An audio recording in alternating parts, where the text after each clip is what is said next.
Hello အားလုံးပဲမင်္ဂလာပါအခုဒီ vlog မှာပေါ့နော်ရောဘာကိုပြချင်လဲဆိုလို့ရှင်ဒီ Europe နဲ့ပတ်သက်တဲ့အကြောင်းလေးကိုနည်းနည်းပါးရှင်းပြချင်တယ် Europe နဲ့ပတ်သက်ပြီးနည်းနည်းပါးရှင်းပြချင်တယ်ဆိုတာကယွန်းစီကိုလာပြီးတော့မေးရလူတော်တော်များများမှာပေါ့နော်ဥရောပကိုလာချင်တယ်ဆိုပြီးတော့သူတို့ပြောကြတယ်အဲ့တော့ရောဥရောပလာချင်တယ်ဆိုလို့ရှိရင်ဒီဘယ်နိုင်ငံကိုလာချင်တာလဲဆိုတဲ့ခါကျတော့သူတို့ကတိတ်ပြီးတော့စဉ်းစားထားမှရှိပေါ့နော်တချို့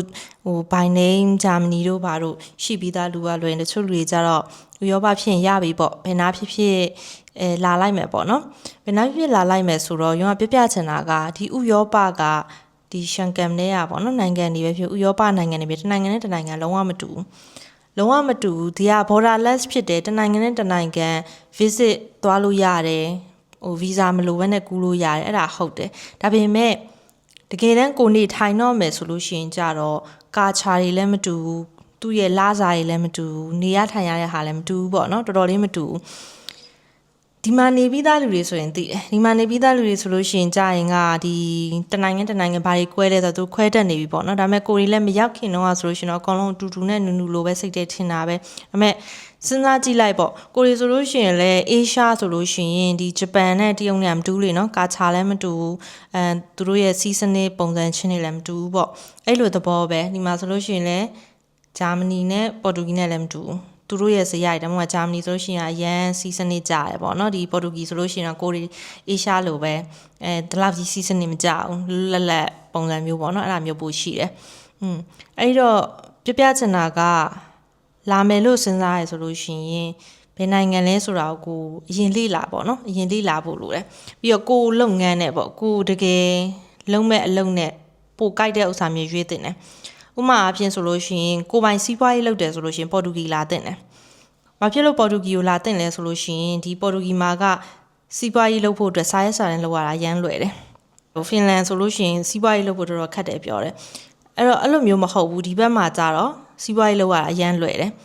ဒါပေမဲ့ပေါ်တူဂီတနိုင်ငံနဲ့ကို limit ထားမှာလားဒါမှမဟုတ်လို့ရှိရင်ပေါ်တူဂီမှာအခြေချပြီးတော့သူတို့ EU ကဒီ EU နိုင်ငံချင်းချင်း free trade တွေရှိရလေနော်ဒီမှာအခြေချပြီးတော့တခြားနိုင်ငံတွေအတွက်ကိုရည်ရွယ်ပြီးလုပ်တယ်မျိုးဆိုလို့ရှိရင်ဒါက business လုပ်မယ်ဆိုလို့ရှိရင်ဒါပေါ်တူဂီကတော်တော်ကောင်းတယ်လို့ပြောရမယ်အဲ့ဒီတော့ကိုကလာမယ်လို့စဉ်းစားရဆိုလို့ရှိရင်အရင်ဆုံးယွန်းလာမေးလဲရပေါ့ဒါမှမဟုတ်လို့ရှိရင်ဒီ internet တွေမှာလည်းကိုရှာကြည့်လို့ရတယ်ဘယ်နိုင်ငံကိုနဲ့ကြိုက်လဲပေါ့နောက်တစ်ခုကကြာဘာသာစကားကကြတော့ကိုနေတဲ့နိုင်ငံရဲ့ဘာသာစကားကိုတက်ကိုတက်မှအောင်ဖြစ်မှာဆိုတာဒီ EU နိုင်ငံတွေကိုကြည့်လိုက်အင်္ဂလိပ်စကားပြောဆိုလို့ရှိရင်ဒီအိုင်ယာလန်တို့ဘာလို့ပဲရှိမှာကွာနော်အိုင်ယာလန်တို့ဘာလို့ဆိုတာလည်းတကယ်တော့ဟိုဟာထဲမှာမပါဘူးရှန်ကန်ထဲမှာမပါဘူးအိုင်ယာလန်တို့ UK ကျန်တဲ့နိုင်ငံတွေကဂျာမနီဆိုလဲဂျာမန်စကားပြောတယ်ပေါ်တူဂီဆိုလဲပေါ်တူဂီစကားပြောတယ်စပိန်ဆိုလဲစပိန်စကားပြောတယ်ပေါ့နော်သူတို့ဘာသာစကားကိုသိမှအောင်ရမယ်ဘာဖြစ်လို့လဲဆိုတော့ဒီမှာအင်္ဂလိပ်စကားမပြောလို့လားဆိုတော့မဟုတ်ဘူးအင်္ဂလိပ်စကားလူငယ်တွေကပြောတတ်တယ်ဒါပေမဲ့ official language မဟုတ်ဘူးလူကြီးတွေကလည်းမပြောတတ်ဘူးပြောလဲမပြောချင်ဘူးအင်္ဂလိပ်စကားပြောတတ်လို့ကိုယ်အထင်ကြီးမှလည်းမဟုတ်တော့လို့မျိုးအင်္ဂလိပ်စကားပြောလို့ရှိရင်တော့မှအမြင်အောင်လည်းပိုကန့်အောင်ဘာဖြစ်လဲဆိုတော့ဒီအင်္ဂလိပ်စကားက British ကလာတယ်နော် British နဲ့တချို့နိုင်ငံတွေကတိတ်ပြီးတော့နောက်ကျောင်းရာဇဝင်တွေရသူတို့ကတိတ်တဲ့တာမဟုတ်ဘူးအဲ့တော့ပေါ်တူဂီဆိုလို့ရှိရင်လည်းသူတို့ကအရင်တော့ဆိုလို့ရှိရင် Empire နိုင်ငံတွေနော်စပိန်တို့ပေါ်တူဂီတို့ပြင်သစ်တို့ဆိုတာ Empire နိုင်ငံတွေဆိုတော့သူတို့ကအင်္ဂလိပ်စကားပြော British စကားပြောဖြစ်တဲ့ကြောင့်သူတို့ကအထင်ကြီးတယ်လို့မျိုးပြောလဲပြောချင်စိမ့်မရှိဘူးကွာအဲ့တော့ကိုသွားမဲ့နိုင်ငံပေါ်မူတည်ပြီးအဲ့ဒီနိုင်ငံရဲ့ဘာသာစကားတက်ကိုတက်မှရမှာအဲ့ဒီတော့ကိုက Europe ထဲလာတာဟုတ်တယ်တနိုင်ငံပြောင်းလို့လွယ်တာလည်းဟုတ်တယ်ဒါပေမဲ့ကဘာသာစကားတွေပါလည်းပြန်သင်ရမယ်ခြေလဲချရမယ်ဆိုရင်2နှစ်3နှစ်လောက်ကကြာအောင်ပါနောက်တစ်ခါပြန်ရွှေ့ဖို့ဆိုတာလွယ်ချင်မှလည်းမယ်အဲ့တော့ကိုလာမဲ့နိုင်ငံကိုတစ်ခါလေးရွေးတာတော့အကောင်းဆုံးပဲရောက်လာပြီးတော့မှမကြိုက်ဘူးဆိုလို့ရှိရင်တော့ပြန်ရွေးလို့ရပါဘောနော်ပြန်ရွေးတာကတော့တခြားအပြင်ကနေရွေးရတဲ့ဆိုင်အထက်ကနေရွေးတာတော့အများကြီးပို့လွယ်တာပေါ့